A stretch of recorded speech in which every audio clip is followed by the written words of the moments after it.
تو اگر اپنے گھروں میں سکون چاہتے ہو نا، اپنے بچوں کو اپنا غلام مت بناؤ. اپنے بچوں کو کس کا غلام بناؤ؟ اللہ. وہ اللہ کے بنیں گے تو آپ کے بھی بنیں گے.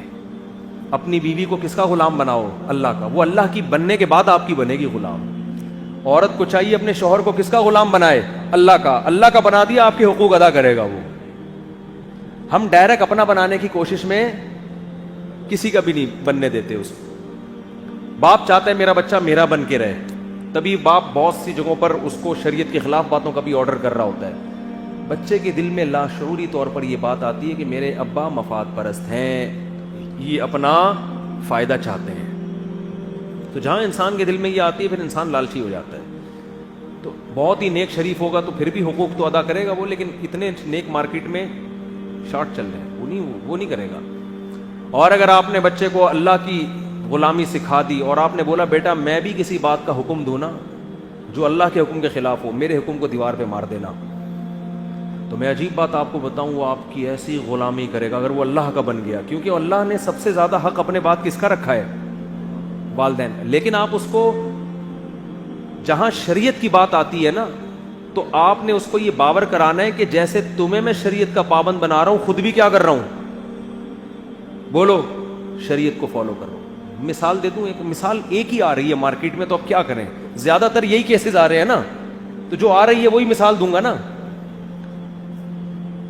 جو آ رہی ہے وہی مثال دوں گا. ماں باپ بچے کو میرے سامنے لا کے حدیثیں سناتے ہیں، دیکھو یہ میری بات نہیں مانتا، تو قرآن و حدیث میں کتنی ترغیب ہے کہ ابا کی مان کے چلو، ہے نا. تو میں کہتا ہوں قرآن و حدیث میں تو یہ بھی ہے کہ یہ کہہ رہے شادی کرو تو کرا دو اس کی شادی ہے بھائی. یہ اپنے خرچے پہ کر رہا ہے، آپ کے خرچے پہ نہیں، کرا دو نا، کرنے دو. ابھی مفتی صاحب ابھی یہ باتیں ہوتی ہیں، اس عمر میں یہ باتیں ہوتی ہیں بھائی. اسلام تو کہہ رہا ہے کہ 14-15 سال کی عمر میں کیا ہو گیا؟ بالغ ہو گیا. تو اسلام تو اسی عمر میں ترغیب دے رہا ہے. تو بچہ جب دیکھتا ہے نا کہ ہمارے ابا کو بھی شریعت وہ والی چاہیے جو اپنی مرضی کی ہو، یہ چیزیں بچے نوٹ کر رہے ہوتے ہیں. ابا کو وہ والے حقوق چاہیے جس میں اماں ابا کی غلامی کریں. ابا کوئی رسپانسبلٹی اٹھانے کے لیے تیار نہیں. گیس بجلی کا بل 6 مہینے پڑا رہتا ہے، امی ہماری ماموں سے ادھار لیتی ہیں پھر بل جا کے جمع کراتی ہیں. ایسا ہو رہا ہے مارکیٹ میں، مائیں بیچاری ادھار لے لے کے گیس بجلی کے بل، بچوں کی تعلیم، میاں مکھنچو کچھ کر نہیں رہا، وہ صرف اولاد کے پر جو ماں باپ کے حقوق ہیں اس پہ تقریریں جا کے سنا رہا ہوتا ہے. تو پھر جب یہ منافقت والا حساب چلتا ہے، ہم تو پھر بھی اولاد کو کہتے ہیں بھائی جیسا جب قرآن کہہ رہا ہے ماں باپ کافر بھی ہوں تو بھی مان کے چلو ان کی، ہم تو پھر بھی اولاد کو یہی ترغیب دیں گے. لیکن انسان کی یہ نیچر نہیں ہے، ذہنی طور پر وہ اس کام کے لیے تیار نہیں ہوتا. اور ایک خاندانی گڑبڑیں بھی خاندانی ہوتی ہیں بعض دفعہ، بہت اعلیٰ نسل کی گڑبڑیں. ایک بہت بڑی بدماشی گھروں میں یہ ہوتی ہے کہ بڑا بھائی اپنے باپ سے تمیز سے بات نہیں کرتا، لیکن جب چھوٹا اپنے بڑے بھائی سے بدتمیزی کرے تو بڑے بھائی کو بہت زیادہ غصہ آتا ہے. یہ بھی مارکیٹ میں ہول سیل کے حساب سے ہو رہا ہے. بڑے بھائی چھوٹے کو پتا ہے کہ میرے ابا جب میرے بڑے بھائی سے انکوائری کریں کہ کہاں سے آ رہا ہے تو بھائی کی پیشانی پہ کیا آتی ہیں؟ لکیریں. اس سے اس کے دل میں بھائی کی عظمت، بڑے بھائی کی عظمت ختم. پھر اب آپ یہ توقع کریں گے کہ چھوٹا بھائی بڑے کا احترام کرے، مارکیٹ میں ایسا نہیں ہوتا. یہ دماغ سے نکال دو. بڑے کو چاہیے، جو گھر میں سب سے بڑا ہے نا، اگر آپ میں کوئی ہے تو اپنے بڑوں کے سامنے بچ جاؤ بالکل، چھوٹوں کو دکھانے کے لیے. سمجھ رہے ہو کہ یار ابا غلط بھی کہہ رہے ہیں تو میں مانوں گا، اس لیے نہیں کہ غلط ہے صحیح ہے، بھائی ابا ہیں. دیکھو صحیح بات تو چھوٹے کی بھی مانی جاتی ہے نا. ابا کی ڈیفینیشن یہ ہے کہ وہ غلط بات بھی کریں تو کیا کر لو، ابا ہونے کی وجہ سے کیا کر لو، بولو نا، مان لو، تاکہ پتہ چلے کہ یہ دوست نہیں ہے بلکہ کیا ہے، یہ ابا ہیں. اماں غلط بات بھی کریں تو بڑے کو چاہیے کیا کر لیں، اچھا اماں ٹھیک ہے چلو مان لیتا ہوں، صحیح ہے. تو چھوٹے کے دل میں یہ ہوگا کہ ہمارے خاندان کی ایک پرمپرا یہی ہے کہ چھوٹے کیا کرتے ہیں، بڑوں کا احترام کرتے ہیں، تو وہ آپ کا بھی احترام کرے گا. تبھی تو میں لوگوں سے کہتا ہوں جلدی شادی کر کے جلدی بچے پیدا کیا کرو. اس کا فائدہ یہ ہوگا کہ آپ اپنے بچے جوان ہو چکے ہوں گے اور آپ اپنے ماں باپ کی ان بچوں کے سامنے خدمت کر کے دکھاؤ گے ان کو. سمجھ رہے ہو؟ پہلے ایسا ہوتا تھا کہ آپ کے والدین آپ کی موجودگی میں آپ کے دادا دادی نانا نانی کی خدمت کرتے تھے, ان کی کڑوی کسیلی برداشت کرتے تھے, ان کے آرام کا خیال کرتے تھے, جس سے آپ کے بچوں کو یہ ذہن بنتا تھا کہ بھئی ماں باپ کو ایسے پالا جاتا ہے. سمجھ رہے ہو؟ ماں باپ کو تو وہ ذہنی طور پر تیار ہوتے تھے کہ ہمیں بھی اپنے ابا کو بڑھاپے میں ایسے ہی پالنا ہے. اب شادیاں اتنی دیر سے ہوتی ہیں کہ دادا بننے سے پہلے آپ کا انا للہ ہو چکا ہوتا ہے, اور آپ اپنے بچوں کے سامنے اپنے ماں باپ کی خدمت کے قابل رہتے. بچوں نے بہت تھوڑا ٹائم دیکھا ہوتا ہے, اس میں وہ اتنا سیکھتے نہیں ہیں. ہم نے اپنے خاندانوں میں دیکھا ہے اپنے بڑوں کو نا اپنے والدین کی بے تحاشا خدمت کرتے ہوئے دیکھا ہے ہم نے کہ ان کی کڑوی تھپڑ برداشت کر رہے ہیں. باپ نے جو ہے نا بھری محفل میں بیٹے کے چانٹا مار دیا کھینچ کے تھپڑ, بیٹا ایک لفظ نہیں کہہ رہا, تو بیٹے کو یہ احساس ہوگا نا کہ میرا ابا اپنے باپ کا ایسا احترام کرتا ہے تو مجھے بھی اپنے باپ کا ایسے ہی احترام کرتا. انہوں نے دیکھا ہی نہیں ہوتا کہ ماں باپ کی خدمت ہوتی کیا ہے, کتابوں سے تھوڑی پتہ چلتا ہے. اگر ہر چیز انسان کتابوں سے سیکھتا تو قرآن کہتا کہ نبی کتاب دے کے چلے جائیں, بس آپ کا کام پورا. قرآن کہہ رہا ہے وَيُعَلِّمُهُمُ الْكِتَابَ, نبی کتاب سکھائیں گے, عمل کر کے دکھائیں گے, ایسے چلنا ہے اس پر. سمجھ میں نہیں آ رہی میرا خیال ہے بات, بہت مشکل ہے بات, عمل کر کے دکھانا پڑے گا. سخاوت پہ 100 بیانات کر لیں, بچے سخی نہیں بنیں گے. بچے سخی اس وقت بنیں گے جب باپ کو پیسہ لٹاتے ہوئے دیکھیں گے. وہ نہیں آ رہی یار, رہنے دو, ختم کرو گے.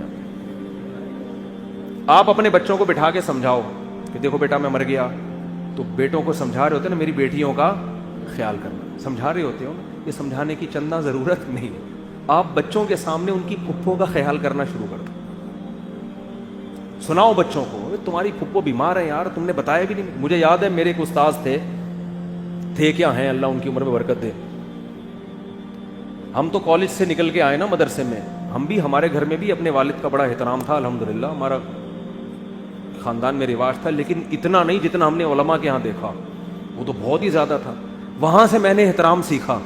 حالانکہ ابا کے احترام پہ بیانات ہم نے ابا سے بھی بہت سنے ہوئے تھے ٹھیک ہے نا, اور اس کے علاوہ بھی بہشتی زیور پڑھی ہوئی کتاب, بہت کچھ, لیکن نہیں تھا ہمیں. وجہ کیا, ہم نے اپنے دادا کو نہیں دیکھا کہ ہمارے ابا نے ہمارے دادا کی کیسے خدمت کی. ہمارے ابا بتاتے تھے کہ بیٹا ہم تو پنکھا لے کے اپنے والد صاحب کے سامنے بیٹھے رہتے. پہلے وہ ہاتھ والے پنکھے ہوتے تھے, گھنٹوں گھنٹوں ہوا دیتے تھے. ہم کہتے تھے بہت اچھا ماشاءاللہ, دیکھا تو نہیں تھا نا ہم نے, تو ہم سے تو نہیں ہوتا تھا گھنٹہ بیٹھے ہوئے ہوا دے رہے. یہ تھا ہی نہیں, یہ نئی نسل میں کہاں اتنی خدمت. ہم جب مدرسے گئے تو مجھے یاد ہے کہ ہمارے جو میرے پیر و مرشد بھی ہیں جن سے میں بیعت بھی ہوں, ان کے والد بالکل گنوار دیہاتی نا, بالکل بھی پڑھے لکھے نہیں. وہ آئے ہوئے تھے وہیں رہنے کے لیے نا, تو وہیں مدرسے میں تھے وہ. تو ہم لوگ کہیں بیٹھے ہوئے مطالعہ کر رہے ہیں, تو وہ ان کے والد صاحب آئے اور ایسے ہی کارپیٹ پہ لیٹ گئے اور سو گئے. ہم نے کہا ٹھیک ہے بھائی, آرام کا دل کا چاہ رہا ہوگا. تو میں نے دیکھا ہمارے جو استاذ ہیں نا, جن کے وہ والد صاحب بغیر تکیے کے ایسے ہی لیٹے لیٹے سو گئے. ہمارے جب استاذ آئے نا, تو میں نے پہلی دفعہ ان کو غضبناک ہوتے ہوئے دیکھا. حالانکہ ہم نے ان کی خدمت میں, جو اپنے استاذ ہیں نا, کئی دفعہ ان کی خدمت میں ہم سے بہت کوتاہی ہوئی. انہوں نے میرے ذمہ کوئی کام لگایا, میں بھول گیا, نہیں کیا, کبھی غصہ نہیں ہوئے, وہ کبھی بھی نہیں ہوئے. مجھے ایک دفعہ انہوں نے کہا یہ کام کرو, ہمارے کھوپڑی سے نکل گیا. انہوں نے کہا بھائی میں نے آپ سے کہا تھا یہ کام کرو, میں نے کہا چلو سو, بس ختم, کبھی غصہ نہیں. لیکن جب انہوں نے دیکھا نا میرے والد صاحب بغیر تکیے کے سو رہے ہیں, اور یہ میرے شاگرد یہاں مستنڈوں کی طرح بیٹھے ہوئے, اتنا غضبناک ہوئے کہ یار آپ کو میرے باپ کا خیال نہیں ہے, اتنا نہیں کر سکتے کہ اٹھ کے تکیہ لا. اتنا غضبناک ہوئے. اس وقت یہ چیز میرے دماغ میں انسٹال ہو گئی کہ یار باپ کا احترام. بولو, ہم نے کہا کبھی اپنی خدمت کی کوتاہی پر یہ ایسے غضبناک نہیں ہوئے, بلکہ اکثر تو اپنا کام خود ہی کر رہے ہوتے ہیں. اور باپ بھی کوئی عالم نہیں ہے, بالکل گنوار دیہاتی, اور یہ اتنے بڑے عالم مفتی, لیکن ان کو غصہ آیا. اس کے بعد ہمیں خیال ہوا کہ یار ہم نے تو اپنے ابا کو اتنی لفٹ, تکیے کا تو ہم خیر پوچھتے تھے, جوتے ووتے اٹھانے کا ہمارے یہاں رواج نہیں ہے, آج بھی نہیں ہے لوگوں میں رواج. ہمیں خیال, اچھا وہ اپنے والد صاحب جہاں جا رہے ہیں ان کی چپل اٹھا اٹھا کے آگے جا رہے ہیں. ہم نے کہا یار ہم نے تو اپنے ابا کی چپلوں کو کبھی ہاتھ بھی نہیں لگایا. تو مجھے یاد ہے کہ میں جب گھر آیا نا, اس جمعرات کو ہماری چھٹی ہوتی تھی, تو انہوں نے ہمیں ماں باپ کے حقوق بتائے نہیں, نہ سکھائے, کچھ بھی نہیں, کر کے دکھایا کہ یار یعنی باپ کی توہین برداشت نہیں ہو سکتی. مجھے یاد ہے کہ میں جمعرات کو گھر آتا تھا, میں مغرب کے بعد پہنچتا تھا تو میں تھوڑا سستانے کے لیے نا لیٹ جاتا تھا, تو میں ایک کمرے میں لیٹا ہوا تھا دور, ہمارا گھر بھی ماشاءاللہ بڑا تھا, تو گیٹ بجنے کی آواز آئی, مجھے آیا کہ میرے والد صاحب گیٹ سے گھر میں داخل ہو رہے ہیں. تو مجھے خیال ہوا کہ یار اب چپل اٹھاؤں گا تو ابا کہیں گے وہ زیادہ ہی فری ہو رہا ہے. اچانک پتہ نہیں کیا ہو گیا, آہستہ آہستہ چپلوں تک بھی پہنچیں گے. فی الحال کم از کم ابا کے احترام میں پہلے سے اٹھ کے بیٹھ جاؤ, ایسا نہ ابا آئیں اور ہم کیا ہوں, لیٹے ہوئے ہوں. تو مجھے یاد ہے میں پہلے سے اٹھ کے کھڑا ہو گیا کہ یار والد صاحب جب آئیں تو میں بیٹھا ہوا بھی نہ ہوں بلکہ اور میں بڑھ کے سلام کروں. اور اگلے ہی ہفتے ہمارے والد صاحب کا انتقال ہو گیا, اللہ ان کی مغفرت فرمائے. تو میں نے کہا چلو زندگی میں ایک دفعہ تو اس احترام کا اللہ نے موقع دے دیا جو ہم نے اپنی آنکھوں سے, ورنہ ہمارے یہاں یہ رواج اتنا بھی نہیں تھا کہ ابا آئیں اور ٹانگیں پھیلا کے یوں پڑے ہوئے ہیں, اتنے بدتمیز بھی نہیں تھے, لیکن اتنا بھی نہیں تھا کہ ابا بھی گیٹ سے داخل ہوں اور ہم احتراماً پہلے سے کھڑے ہو کر استقبال کریں. تو آپ کو بھی میں یہ عرض کر رہا ہوں کہ ہم نے بھی دیر سے شادی کی پہلی, ہمیں بھی پتہ ہی نہیں تھا نا, ہم ورنہ یہ منظر اپنے بچے کو دکھا رہے ہوتے. ٹھیک ہے دیکھو کھڑے ہو کر پہلے سے کیا کرنا ہے, ابا کا استقبال کرنا. تو ہم نے مدرسوں میں یہ اخلاق سیکھے ہیں. خدا کی قسم میں کالجوں کی برائی نہیں کر رہا, میں نے کالج کا ماحول بھی دیکھا ہے.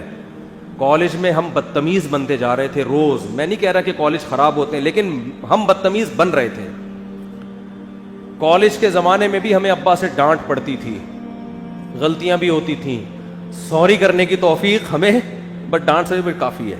مدرسے میں جانے کے بعد کبھی والد صاحب کی طرف سے ڈانٹ پڑی, غلط بھی پڑی, ہمیں پتہ ہے ہم ڈانٹ بنتی نہیں ہے, لیکن سوری کرنا ہم نے الحمدللہ سیکھ لیا تھا کہ اپنی غلطی نہیں بھی ہو تو ابا سے کیا کرنی ہے, سوری کرنی. اور ماں باپ کو یہ عمل اتنا پسند آتا ہے.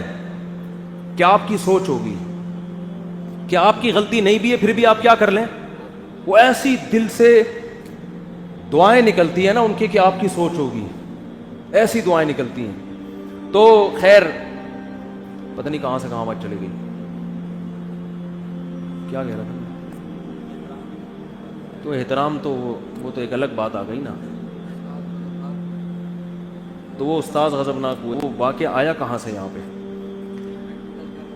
ہاں میں یہ کر رہا تھا پریکٹیکل کر کے دکھانا پڑتا. تو آپ اگر اپنے بچوں کو سخی بنانا چاہتے ہو نا, ان کو گلک لے کے مت دو, جو گلک ہوتے ہیں نا اس سے بچہ مال جمع کرنا سیکھے گا.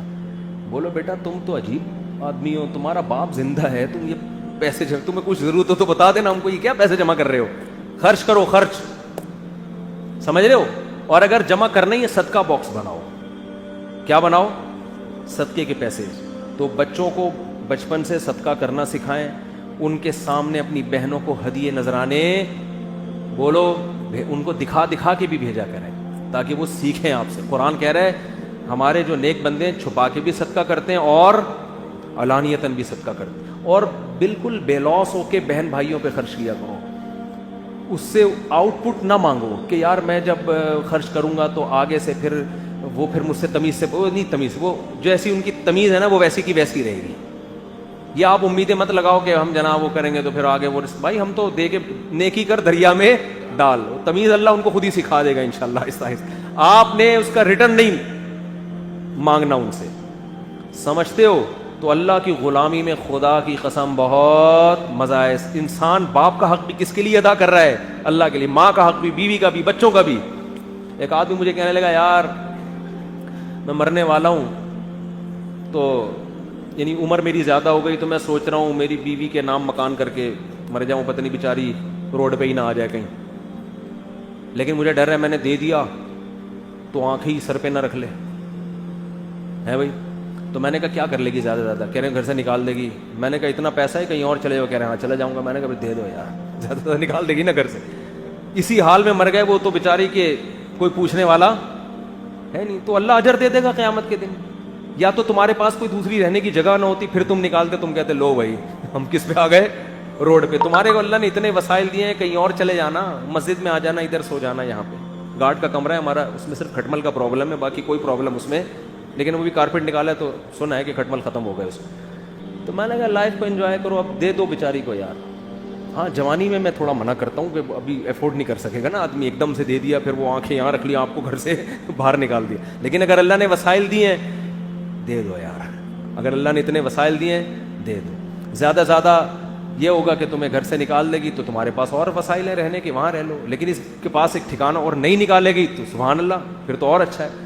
اور خراب بھی ہو گئی تو تم نے ایک ذمہ داری کیا کر لی، تم اللہ کے لیے حقوق ادا کر رہے ہو نا، تو قیامت میں اس کا اجر تو ملے گا نا. تم نے جو نکاح کیا تھا تو عورت کی پوری زندگی کی ذمہ داری اپنے سر پہ لی تھی کہ نہیں لی تھی؟ تم قیامت میں اللہ سے کہہ سکتے ہو اللہ میں نے اس وعدے کو موت تک نبھایا ہے. کیا خاندانی اسٹائل ہوگا جب انسان اللہ کے سامنے کھڑا ہوگا، اے اللہ میرے ذمے کسی کا حق نہیں ہے، میں نے بچوں کے حقوق بھی، بیوی کے بھی، ماں باپ کے بھی ادا کیے، اب انہوں نے اگر میرا حق نہیں دیا تو یہ میرا ہیڈک نہیں ہے، یہ کس کا ہیڈک ہے؟ بولو ان کا. حدیث میں آتا ہے، بس ایک حدیث سنا کے بیان ختم کرتا ہوں. ایک صحابی نے کہا یا رسول اللہ میں اپنے بھائی سے اچھا سلوک کرتا ہوں مگر وہ پھر بھی بد کلامی کرتا ہے. تو آپ نے فرمایا اگر تم سچ کہہ رہے ہو تو حدیث کا مفہوم ہے تم تو جنت کما رہے ہو صلہ رحمی کر کے، اور وہ اپنے لیے جہنم کی آگ کے ٹکڑے جمع کر رہا ہے. تو ایسی عورت کو اللہ خود ہی انتقام لے لے گا اس سے.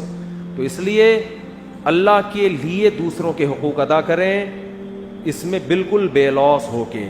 سمجھ رہے ہو؟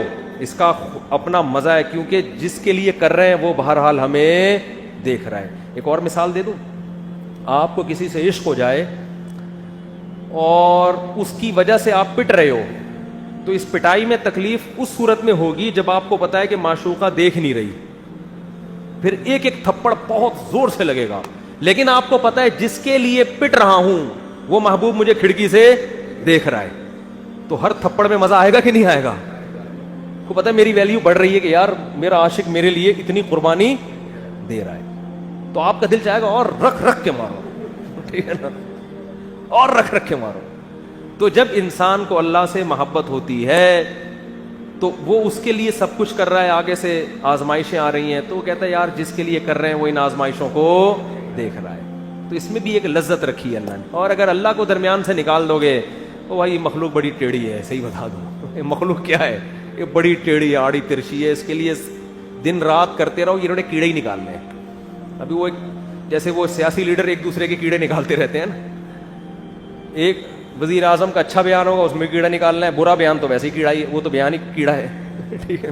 اب وزیر اعظم نے کچھ غلط باتیں بھی کی ہیں، ہم اس کو نہیں اپریشیٹ کرتے، بھائی وہ تو غلط ہے، اور کچھ اچھی باتیں بھی کی ہیں، تو غلط کو غلط کہو لیکن اچھے کو اچھا کہو. لیکن جو مخالفین ہوں گے اچھے کو بھی غلط اور غلط کو تو ویسے ہی غلط، اور اپنے لیڈر کی غلط کو بھی صحیح اور صحیح کو تو ویسے ہی صحیح.